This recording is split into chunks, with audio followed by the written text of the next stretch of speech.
What's up, guys? It's Coach Grant with First Down Training, and today we're going to be breaking down something that all wide receivers should learn how to do in regards to their press release. So I hope this video helps you guys out. I hope it teaches you a few new things off the line that can create you some more separation. But also, fellas, if you're a wide receiver and you want to know what a day-to-day training schedule should look like for you on the field, check out that very first link in the description below for our 28-day on-field wide receiver workout plan. You'll get access to over 4 weeks of wide receiver drills broken down with sets, reps on a day-to-day basis, Monday through Sunday. So check out that very first link below if interested, fellas. Let's get started with this video. So the first thing I want to talk about here today, fellas, is going to be called a kick step. So a lot of people out there don't understand the kick step. They think the kick step is false. They think it's wasted motion. That is 100% not true. And we're going to talk about when to use it, when not to use it, and an alternative in case this is uncomfortable for you. So we're looking at Amari Cooper here do this slide release. Now he does this kick step release first, and then he bursts up into the route. Now the kick step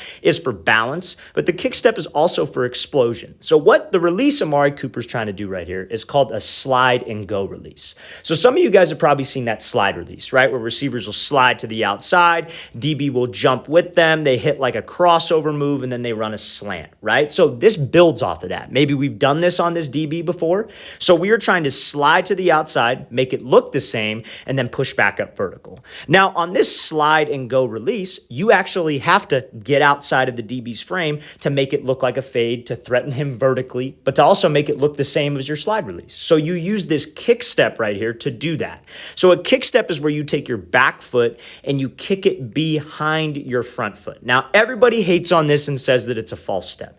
It is a part of the dang release. You watch any NFL wide receiver off the line of scrimmage against press, they are either using a kick step or they will use something called a prep step. And we will get to that in the next example. But they do it for explosion, and so they can actually operate outside a DB's frame. You do this on any release. If he does a kick step and takes one jab outside, that DB can jump and we can take the inside release. Because at the next level, fellas, it is not about moving behind the line of scrimmage. It is about attacking this DB vertically. Every single NFL DB, every single college DB has some talent. They're very talented, and they're usually talented because they're disciplined. And if you don't force the guy to move by getting outside of his frame, he is not going to move. So that's what that kick step is for. So he takes this kick step and that shoots him out wide to get outside of this DB's frame on this slide release, to build off of the original slide crossover, but also to give him some explosion in the release. So many wide receivers, what they'll do is they'll line up like this and they try to do a release and they are just flat out slow because they have nothing that generates explosion off the line. They'll just hop to the outside, which makes it very easy for this DB to not be threatened or to get hands on you. There's no twitch to your movement. So that kick step where you take that foot and kick it behind, I suggest anybody who's hesitant to try it. See how it feels, because that's a great way for you guys to load your hips so you can throw your hip and actually get some burst to the outside. Let's play this thing again full speed, and then we will talk about an alternative. And then after that, we will show when not to use this specific kick step. So he kicks behind, does this little hesitation, bam, breaks this thing right off and goes. So now let's talk about a prep step. So that kick step that we were talking about, right? What foot was it? Was it the front foot or the back foot? It was the back foot, right? You kick step with the back foot to load your hips up to throw. Now, like I said, I suggest all of you try it out. Now, if it's uncomfortable for you, you could use something called a prep step. So a prep step, or some people call it a gather step, it's essentially where you take your front foot and you take kind of just a small little like reset step to create explosion so you can drive. So let's play this full speed. So Calvin Ridley does this prep step and he does a diamond release, right? So what is a diamond release? What is it trying to sell? Because again, at the next level, this guy needs to be threatened vertically with speed, with body language, and with quickness. So a diamond release is where you take 3 steps on a 45-degree angle, selling the fade to get this DB to overcommit, then you could slip back underneath on a slant. Now, when you guys are selling a fade, what sells the fade, obviously? Running in full stride, having good body language, actually committing, and also speed. So what a lot of receivers will do off the line is they'll just turn and run. They'll just take their first step here, second step there, 3 steps. Usually that's flat out slow, fellas. You need something to generate explosion to get you off of the line. And that's where this prep step comes into play. So when you take this little subtle step right there, it doesn't need to be a jab inside. You're not doing a head fake. It's literally you're picking it up and putting it down, and you're doing it quickly, because that step right there gives you some balance, but but it also allows you to push. And when you can take that step and push off of it, you see how Ridley pushes off and that shin angle gets to that like 45. That shows you that he's pushing. But when you push off of that and your first step has some explosion, what do you think this DB is more likely to do?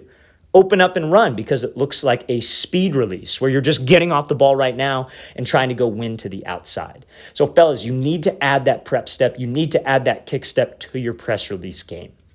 Now, here's the thing. Everybody will say it's a false step. It's not a false step. And we're going to show in the next example when it might be a false step and when it's not. But in this situation, when you got press and you got a guy right in front of you, it is about defeating the press, not necessarily getting off the ball as quick as possible. We do want to get off the ball as quick as possible, but we want to do it efficiently. We actually want to sell the route. And one little prep step or kick step is not going to make a big difference against press coverage. Now, the big one that everybody hates on is like, well, what if he's physical and you're taking a step back or you're kicking behind? Now, if you have a guy, personally, the prep step wouldn't be a problem. It's usually the kick step. Now, in a real football scenario, you get ready for games in full pads by watching film. You watch film on the DBs you're going up against, the defenders you're going up against, the guys who are guarding you. And when you know that they're really physical, I'm probably not going to be trying to do too much fancy stuff. I'm probably not going to kick step when he's right up on the line and I'm on the ball. I'm probably going to do maybe a prep step, maybe a split release, maybe a jab release inside, something quick, maybe a step back to avoid the physical jam. You have to know when to use it. It's a little foolish to say that, you want to use the kick step for every single situation against every type of DB. I personally like it against every situation except the physical guy, but you could do either or. You could do the prep step, the kick step, whatever you're most comfortable with. There is no wrong answer. Now, if you get a coach at your high school youth team that says it's wrong and that says that this is a false step against press, don't go at him and say first down training said it was okay, because that makes me look bad.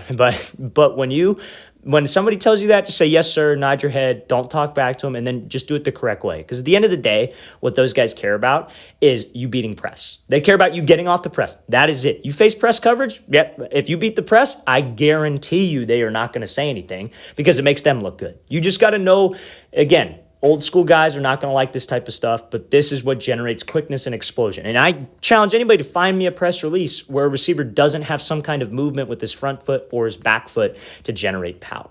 When it's press. Now, I'm going to play this full speed, and then we will go to the situation when you maybe don't want to use this, when it would be considered a false step. So let's get to this last clip. So this is A.J. Brown running a post route. Now, I don't need to show the full clip, just going to show the get off.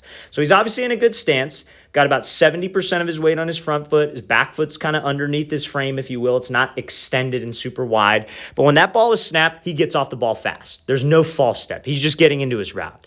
Now, when you run routes, most of the time, this is press bail. He's showing press and then he's bailing out of there. Or when it's straight up zone and he's 7 to 8 yards off man.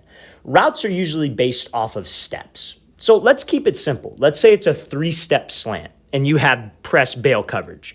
So if you're doing a 3-step slant, that should take you to about maybe 5 yards, right? So you would be going left, stepping with the right, breaking off the left, and running the slant. So when you come off the ball, and let's say that front foot does that prep step or that kick step, or it just is a flat out false step, instead of your first step being around this blue line, your first step would be about halfway. Then your second step would be here, third step would be here, and we lose about a yard or two because I took that false step. That is when it is a problem to take that prep step. But if you're just getting off the ball against press, you could take it all day long.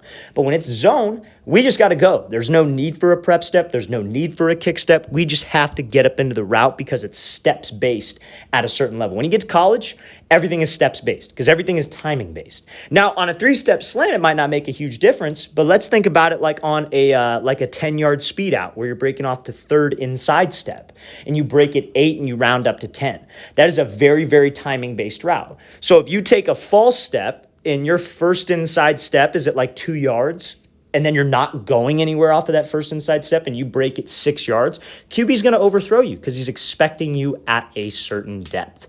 That is when it's important. So when you guys are in a stance and you just have to get off the ball, just make sure, like we were talking about, you have about 70% of your weight on your front foot, your back leg is not extended and super wide, and you should be fine. You should be able to explode off the ball completely fine. So fellas, just make sure we know the difference between a kick step and a prep step versus press, and that false step. Let's play this thing again, full speed one more time. Great job by A.J. Brown, just getting off the ball fast, getting up into the route, and being able to break off of that required step. All right, fellas, I really want to thank you for watching. I really appreciate it. If you guys have any questions at all, don't hesitate to leave those in the comment section below. Always appreciate the feedback. It's always great to hear from you guys. And again, fellas, if you would like a 4-week wide receiver on-field workout schedule, everything wide receivers should do on a day-to-day basis on the field with drills for route running, releases, the works, check out that very first link in the description below. I'll see you guys next time.